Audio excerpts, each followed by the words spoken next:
Welcome all. இந்த வீடியோவில் நம்ம மியூட்டேஷன் பற்றி பார்க்கலாம். மியூட்டேஷன் அப்படின்னா என்ன? பிஃபோர் தட் கன்சிடர் ஒரு ஆர்கானிசம் இருக்குது. அந்த ஆர்கானிசம் எங்வன்ஸை ப்ரொடியூஸ் பண்ணும்போது இந்த ஆர்கானிசத்தில் என்ன மாதிரியான கேரக்டரிஸ்டிக்ஸ் எல்லாம் இருக்கோ அது எல்லாத்தையுமே புதுசாக ப்ரொடியூஸ் பண்ணக்கூடிய அந்த ஆர்கானிசத்துக்கு அது டிரான்ஸ்மிட் பண்ணும், இன்ஹெரிட் பண்ணும். சப்போஸ் அப்படி அது இன்ஹெரிட் பண்ணக்கூடிய அந்த கேரக்டரிஸ்டிக்ஸில் சடன் சேஞ்சஸ் ஏதாச்சும் இருந்துச்சு அப்படின்னா that is called as a mutation. So mutation அப்படிங்கிறது it is an inheritable sudden change in the genetic material of an organism. Genetic material அப்படின்னா டிஎன்ஏல ஏதாச்சும் ஒரு சேஞ்ச் ஏற்பட்டு சடனாக அது இன்ஹெரிட் ஆகும்போது அதை நம்ம மியூட்டேஷன்னு சொல்கிறோம். இந்த மியூட்டேஷன் அப்படிங்கிற இந்த டேர்மை இன்ட்ரடியூஸ் பண்ணது யாருன்னா ஹியூகோ டி வ்ரீஸ் இந்த இயர் 1901. அண்ட் இவர் இது எப்படி இந்த டேர்மை கொண்டு வந்தாருன்னா ஈவினிங் ப்ரைமோசா பிளான்ட் அப்படிங்கிற இந்த பிளான்ட்டோட ஃபீனோடைபிக் சேஞ்சஸ், அதாவது எக்ஸ்டர்னல் அப்பியரன்ஸில் சில சேஞ்ச் பார்க்குறது மூலயமா இந்த மியூட்டேஷன் அப்படிங்கிற இந்த டேர்மை இவர் கொண்டு வந்திருக்காரு. இந்த ஈவினிங் ப்ரைமோசா பிளான்ட், இந்த பிளான்ட்டோட scientific name oenothera lamarckiana. And இந்த மியூட்டேஷன் அப்படிங்கிறது 2 டைப்ஸில் இருக்குது. One is chromosomal mutation, the other one is a gene mutation. First நம்ம குரோமோசோமல் மியூட்டேஷன் பற்றி பார்க்கலாம். குரோமோசோமல் மியூட்டேஷன் அப்படிங்கிறது என்னென்னா ஒரு குரோமோசோமோடைய ஸ்ட்ரக்சர்லேயோ அப்படி இல்லைன்னா அதோட நம்பர்லேயோ ஒரு சடன் சேஞ்ச் ஏற்பட்டுச்சுன்னா that is called as a chromosomal mutation. So first நம்ம எப்படி குரோமோசோமோடைய ஸ்ட்ரக்சரில் சேஞ்சஸ் ஏற்படுது அப்படின்னு பார்க்கலாம். ஸோ இது எதனால் அக்கர் ஆகுது அப்படின்னா செல் டிவிஷனில் ஏதாச்சும் ஒரு எரர் வரும்போது. செல் டிவிஷன் அப்போது நமக்கு 4 phases நடக்கிறதா தெரியும். They are prophase, metaphase, anaphase and telophase. இந்த 4 phases-ல் ஏதாச்சும் ஒரு மிஸ்டேக், எரர் நடக்கும்போது அப்போது ஒரு குரோமோசோமோடைய ஸ்ட்ரக்சர் மாறும்.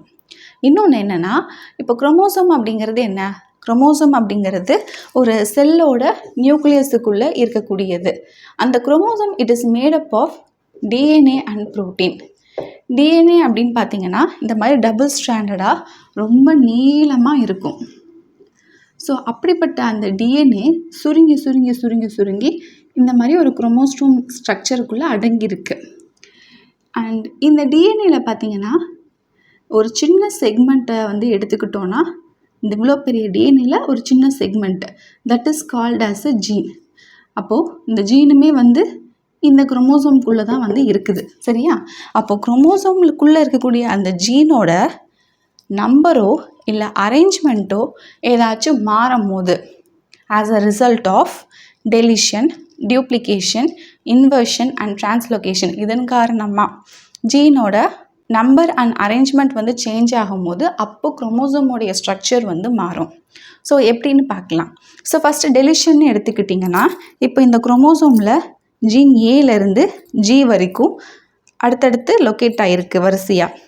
இப்போ இங்கே பாருங்கள், கடைசியாக இருக்கக்கூடிய ஜீன் ஜி அப்படிங்கிறது இந்த இடத்துல டெலீட் ஆகிருக்கு.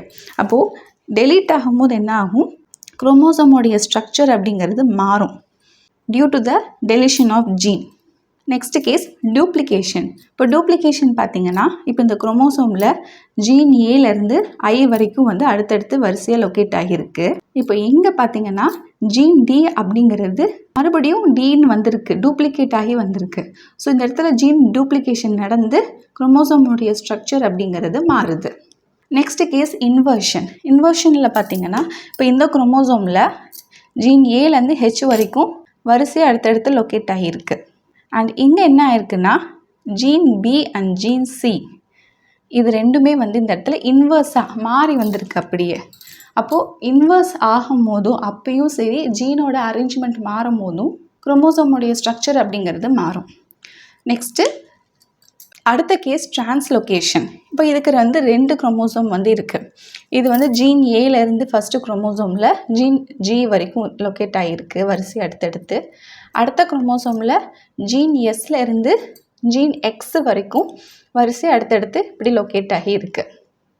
ஸோ என்ன ஆகுது அப்படின்னா ஃபஸ்ட்டு குரோமோசோமில் இருக்கக்கூடிய கடைசி 2 ஜீனான எஃப் அண்ட் ஜியும் அண்ட் செகண்ட் குரோமோசோமில் இருக்கக்கூடிய கடைசி 2 ஜீனான டபிள்யூ அண்ட் எக்ஸும் அப்படியே இடம் மாறி இருக்கு.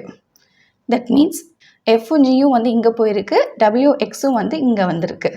ஸோ இந்த மாதிரி தன்னோட லொக்கேஷனை வந்து மாற்றிருக்கு, அதாவது டிரான்ஸ்லொகேஷன்னு சொல்கிறோம். ஸோ இந்த மாதிரி ஜீனோட அரேஞ்ச்மெண்ட் வந்து மாறுறதுனால அங்கேயுமே வந்து குரோமோசோமுடைய ஸ்ட்ரக்சர் அப்படிங்கிறது சேஞ்ச் ஆகும். So these are all the reason for the changes in the structure of a chromosome. இப்போ வரைக்கும் ஒரு குரோமோசோமுடைய ஸ்ட்ரக்சர் வந்து எப்படி சேஞ்ச் ஆகுது அப்படின்னு சொல்லி பார்த்துருந்தோம்.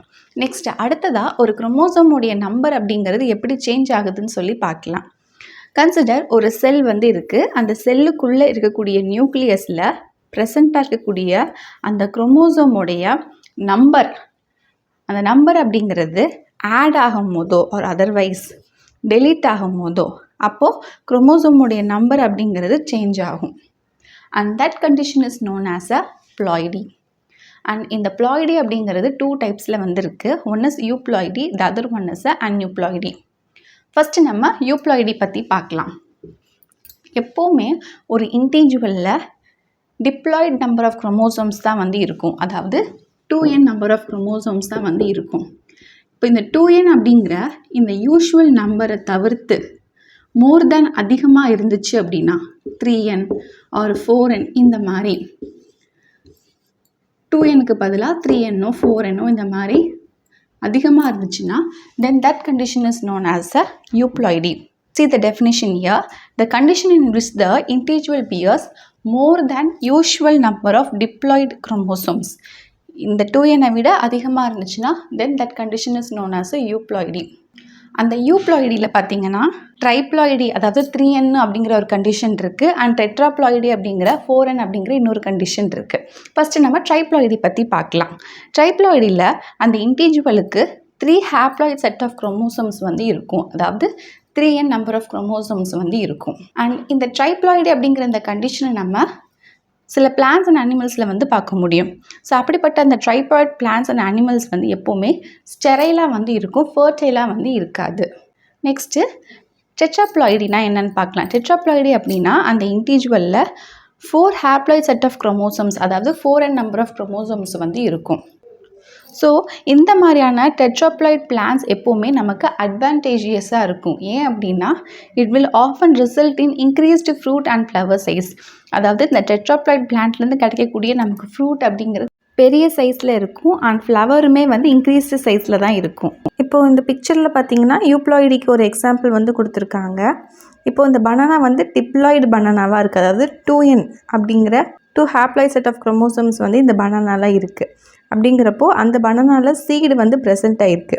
பட் ஆனால் பாலிப்ளாய்டு பனானா அப்படிங்கிற அந்த எண்ணெய் அப்படிங்கிறது அதிகமாக இருக்குது.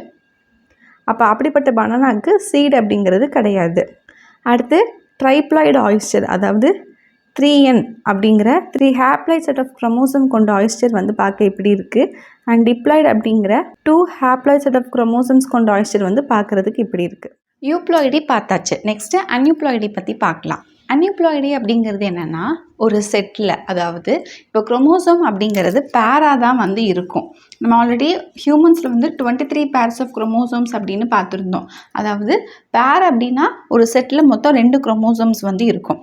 இந்த மாதிரி செட்டில் குரோமோசோம்ஸ் வந்து ஒன்றோ இல்லைனா நிறைய குரோமோசோம்ஸோ லாஸ் ஆர் கெயின் வந்து ஆயிருந்துச்சு அப்படின்னா தென் that condition is called as a aneuploidy. இந்த அன்யூப்ளாய்டிங்கிறது 3 டைப்ஸில் இருக்குது. ஒன் இஸ் மோனோசோமி, அதாவது 2n-1 இந்த செட்டில் ஒரு இது வந்து போயிடும்.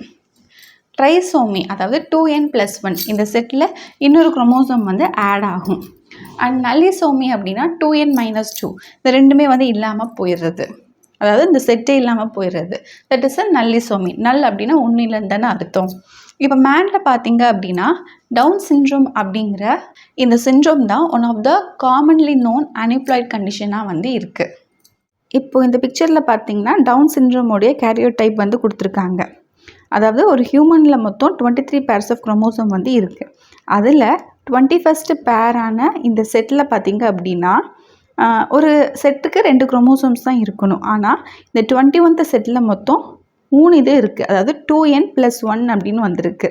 ஸோ இந்த குரோமோசோம் 21 நம்ம ட்ரைசோமி 21ன்னு சொல்கிறோம். நெக்ஸ்ட்டு இப்போ டவுன் சிண்ட்ரோம்னா என்னன்னு பார்க்கலாம். டவுன் சிண்ட்ரோம் அப்படிங்கிறது ஒரு கண்டிஷன். இந்த கண்டிஷனை யார் வந்து ஃபர்ஸ்ட் ஐடென்டிஃபை பண்ணாங்கன்னா, it was first identify by a doctor named Langdon Down in the year 1866. இந்த டவுன் சிண்ட்ரோம் அப்படிங்கிறது ஒரு ஜெனட்டிக் கண்டிஷன். நமக்கு தெரியும் ஹியூமனோட குரோமோசோம்ஸில் பார்த்தீங்க அப்படின்னா மொத்தம் 23 பேர்ஸ் ஆஃப் குரோமோசோம்ஸ் வந்து இருக்குது. அதில் 21st குரோமோசோமில் பார்த்தீங்க அப்படின்னா எக்ஸ்ட்ரா காப்பி வந்து இருக்கும். தட் மீன்ஸ் இப்போ 21st குரோமோசோமில் வந்து நார்மலாக பேர் ஆஃப் குரோமோசோம் இருக்க வேண்டியது. பட் ஆனால் அங்கே வந்து ஒரு எக்ஸ்ட்ரா காப்பி ஆஃப் குரோமோசோம் வந்து இருக்குது. தட் இஸ் 2n+1 அப்படின்னு ஒரு 1 more குரோமோசோம் வந்து அந்த இடத்துல கெயின் ஆகிருக்கு. ஸோ அதனால் இந்த குரோமோசோம் 21 நம்ம ட்ரைசோமி, அதாவது 3 வந்து இருக்கிறதுனால ட்ரைசோமி 21ன்னு சொல்கிறோம். ஸோ யாருக்கு இந்த டவுன் சிண்ட்ரோம் வந்து இருக்குதோ அப்போ அந்த கண்டிஷன் இருக்கக்கூடிய அந்த சில்ட்ரனில் பார்த்தீங்கன்னா மென்டல் ரிட்டார்டேஷன் வந்து இருக்கும். அதாவது அவங்களுக்கு ஒரு மனநிலை குறைபாடு வந்து இருக்கும். டிலேடு டெவலப்மெண்ட், மற்ற குழந்தைங்களோட பழகிற அந்த சோஷியல் ஸ்கில், கம்யூனிகேஷன் ஸ்கில் இதெல்லாம் வந்து அவங்களுக்கு ரொம்பவே டிலேடாக தான் வந்து இருக்கும் அந்த டெவலப்மெண்ட் எல்லாம். அண்ட் பிஹேவியரல் பேட்டர்ன்ஸில் வந்து நிறைய ப்ராப்ளம்ஸ் பார்க்க முடியும். அவங்களுக்கு வீக்கான மசில் டோன் வந்து இருக்கும். அண்ட் விஷனோட எபிலிட்டியும் ஹியரிங் எபிலிட்டியும் வந்து டிசபிலிட்டிஸை பார்க்க முடியும். குரோமோசோமல் மியூட்டேஷன் பார்த்தாச்சு. Next gene or point mutation பற்றி பார்க்கலாம். ஜீன் ஆர் பாயிண்ட் மியூட்டேஷன் அப்படிங்கிறது என்னென்னா, ஜீனோட நியூக்ளியோடைட் சீக்வன்ஸில் சேஞ்சஸ் வந்து அக்கர் ஆச்சு அப்படின்னா that is a gene or a point mutation. அதாவது இப்போது ஒரு நைட்ரஜனஸ் பேஸோ இல்லைனா மோர் தேன் 1 நைட்ரஜனஸ் பேஸோ, நைட்ரஜனஸ் பேஸ்னா அடினைன், குவானைன், சைட்டோசின் இது இருக்கு இல்லையா. ஸோ இந்த 1 ஆர் மோர் தேன் 1 வந்து சப்ஸ்டியூட் ஆனாலோ இல்லை டெலீட் ஆனாலோ இல்லை இன்சர்ஷன் ஆனாலோ ஆர் இன்வர்ஷன் ஆனாலோ அப்போது நமக்கு ஜீன் ஆர் பாயிண்ட் மியூட்டேஷன் அப்படிங்கிறது நடக்கும். ஸோ இந்த மாதிரி ஜீன் வந்து மியூட்டேட் ஆகிறதுனால, ஆல்டர் ஆகிறதுனால என்ன ஆகுதுன்னா ஒரு ஆர்கானிசத்தில் அப்நார்மலான ப்ரோட்டீன் ஃபார்மேஷன் வந்து நடக்குது. ஓகே, எப்படி அப்நார்மலான ப்ரோட்டீன் ஃபார்மேஷன் ஆகிறதுனால அது என்ன ஆகுது அப்படின்னு சொல்லி அதுக்கு ஒரு எக்ஸாம்பிள் வந்து பார்க்கலாம். For example sickle cell anaemia. நமக்கு அனிமியான்னு தெரியும், இரத்த சோகை. ஆனால் சிக்கிள் செல் அனிமியானா என்ன? இந்த சிக்கிள் செல் அனிமியா எதனால் வருது அப்படின்னா சிங்கிள் ஜீன் வந்து மியூட்டேட் ஆகிறதுனால, அதனால சிக்கிள் செல் அனிமியா வந்து வருது. ஸோ ஒரு சிங்கிள் ஜீன் வந்து மியூட்டேட் ஆகும்போது, ஆல்டர் ஆகும்போது என்ன ஆகுதுன்னா ஹீமோக்ளோபின் மாலிகுல், அதாவது ஆர்பிசியில் ஹீமோக்ளோபின் மாலிகுல் அப்படிங்கிறது ஒன்று இருக்கும். அந்த ஹீமோக்ளோபின் மாலிகுலோடைய புரோட்டீன் பார்ட்டோட ஸ்ட்ரக்சர் அப்படிங்கிறது மாறி போகும். ஸோ அப்படி மாறி போகும்போது அப்படிப்பட்ட அந்த ஹீமோக்ளோபின் மாலிகுலை கேரி பண்ணக்கூடிய ஆர்பிசி, ரெட் பிளட் செல்ஸ் அப்படிங்கிறது சிக்கிள் ஷேப்பில் வந்து இருக்கும். இப்போ நார்மலாக RBC with the normal haemoglobin பார்த்தீங்கன்னா இந்த மாதிரியான ஷேப்பில் வந்து இருக்கும்.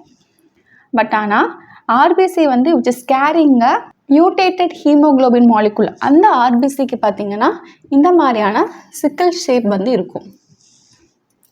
இந்த பிக்சரில் நீங்கள் பார்க்கலாம் normal RBC with normal haemoglobin எப்படி இருக்குது, அந்த சைடு வந்து சிக்கிள் ஆர்பிசி வித் மியூட்டேட்டட் ஹீமோக்ளோபின் எப்படி இருக்குன்னு காட்டியிருக்காங்க. ஓகே, அவ்வளோதான் இந்த வீடியோவில் நம்ம மியூட்டேஷனை பற்றி பார்த்தாச்சு. I hope இன்னைக்கு பார்த்த இந்த டாபிக் உங்களுக்கு கிளியராக அண்டர்ஸ்டுட் ஆயிருக்கும்னு நினைக்கிறேன். If you have any doubt regarding this, please do come and let me know in the comment section. If you like this video, thumbs up, share among your friends circle. இந்த video நிறைய பேருக்கு ஹெல்ப்ஃபுல்லாக இருக்கும். இந்த டாப்பிக்கோட இந்த chapter வந்து இங்கே end ஆகுது. இடையில ஒரு so many months-ஆக வந்து நான் போடவே இல்லை. ஸோ இது வந்து செகண்ட் டேர்ம் நடந்துட்டுருக்கிறதுனால இந்த 10th கிளாஸில் நான் என்னென்ன செகண்ட் டேர்ம் டாபிக்ஸ்லாம் மிஸ் பண்ணியிருக்கணும் அதை வந்து எடுத்து நான் போடுறேன். ஸோ உங்களுக்கு ஏதாச்சும் வந்து டாபிக் மிஸ் ஆயிருந்துச்சு அதை நான் வந்து போடணும்னு நினச்சிங்க அப்படின்னா you can ask me in the comment section. Okay, see you soon again in next video. Thank you for watching.